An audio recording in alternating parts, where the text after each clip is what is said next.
Hello, ഇന്നൊരു കുട്ടി mini vlog ആയാലോ? ഞായറാഴ്ചയായി തന്നെ കുറച്ച് നേരം വൈകിട്ടാണ് കേട്ടോ എഴുന്നേറ്റത്. പുറത്ത് നല്ല മഴയാണ്. 2 ദിവസം മുന്നേ പുള്ളിക്കാരൻ എൻ്റെ അടുത്ത് പറഞ്ഞിട്ടുണ്ടായിരുന്നു കേട്ടോ ശർക്കര കാപ്പി ഉണ്ടാക്കി തരാൻ. പണ്ട് അമ്മ ഉണ്ടാക്കി കൊടുത്തതാണ്. അന്നാ പിന്നെ ഇന്ന് ഞാൻ വിചാരിച്ചു ശർക്കര കാപ്പി ഉണ്ടാക്കാന്ന് കേട്ടോ. അതിൻ്റെ ഇടയിൽ ചോറ് വെക്കാനുള്ള വെള്ളം അടുപ്പത്ത് വെച്ചിട്ടുണ്ട്. പുട്ടുണ്ടാക്കുമ്പോഴേ അതിനകത്തെ പൊടി ഉണ്ടല്ലോ, അതിനകത്തേക്ക് ചെറിയുള്ളി അതുപോലെ തന്നെ ജീരകം ഇട്ടിട്ട് നല്ല പോലെ ഒന്ന് കുഴച്ചെടുക്കും കേട്ടോ. ആ ചെറിയുള്ളിയുടെ മണം ഉണ്ടല്ലോ, പുട്ടിങ്ങനെ വെന്ത് വരുമ്പോൾ ആ ഒരു മണം, ആ ഒരു ടേസ്റ്റ്, ഒരു പ്രത്യേക ടേസ്റ്റാണ്.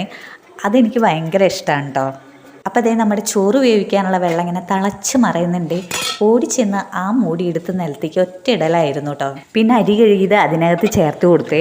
അപ്പോൾ അതേ പുട്ടൊക്കെ റെഡി ആയിട്ടുണ്ട്. ഇനി ചായ കുടിക്കണം കേട്ടോ. പുട്ടിന് അങ്ങനെ കറിയൊന്നും ഉണ്ടാക്കിയിട്ടുണ്ടായിരുന്നില്ല, പഴമായിരുന്നു. ഞാൻ പറഞ്ഞല്ലോ കുറച്ച് നേരം വൈകിപ്പോയി. കുറച്ചത് പറഞ്ഞാൽ ഏകദേശം ഒരു 9 മണിയൊക്കെ ആയി കാണട്ടോ ചായ കുടിക്കുമ്പോൾ. അതിൻ്റെ ഇടയിൽ കറി ഉണ്ടാക്കാനുള്ള സബോളയും ഇഞ്ചിയൊക്കെ ഞാൻ തൊലി കളഞ്ഞു വെച്ചിട്ടുണ്ടായിരുന്നു. അപ്പോൾ അതൊക്കെ ഒന്ന് അരിഞ്ഞെടുത്തു. സത്യം പറഞ്ഞാൽ ഈ ഞായറാഴ്ചകളിലൊക്കെ ചായ കുടിച്ചു കഴിഞ്ഞാൽ കുറച്ച് നേരം അങ്ങനെ തന്നെ അവിടെ ഇരിക്കണ ഒരു സ്വഭാവം ഉണ്ട് കേട്ടോ. പക്ഷെ ഇന്ന് അത് നടന്നില്ല. കാരണം ചായയൊക്കെ കുടിച്ചു വന്നപ്പോഴേക്കും ഏകദേശം 10 മണി 10:30 അപ്പോഴേക്കും നമുക്ക് കറി വെക്കണ്ടേ. പിന്നെ ചിക്കൻ കറിയാണ് കേട്ടോ ഉണ്ടാക്കിയത്. അപ്പോൾ അതൊക്കെ അടുപ്പത്ത് ഞാൻ സെറ്റാക്കിയിട്ട് പിന്നെ അടിച്ചൊരു തുടക്കലൊക്കെ കഴിഞ്ഞു. എല്ലാ ജോലി കഴിഞ്ഞ് വരുമ്പോഴേക്കും ഏകദേശം 1 മണി ആയിട്ടുണ്ടായിരുന്നു. പിന്നെ ഒന്നും നോക്കിയില്ല, ഒരു കുളിയൊക്കെ പാസ്സായി. അത് കഴിഞ്ഞ് ഞങ്ങൾ ഭക്ഷണമൊക്കെ കഴിച്ചു കേട്ടോ. എല്ലാ ഞായറാഴ്ചകളിലും ഞാൻ എൻ്റെ വീട്ടിൽ പോകാറുണ്ട് കേട്ടോ. കുറച്ച് സമയം എൻ്റെ അച്ഛന് വേണ്ടിയിട്ട് ഞാൻ മാറ്റി വെക്കാറുണ്ട്.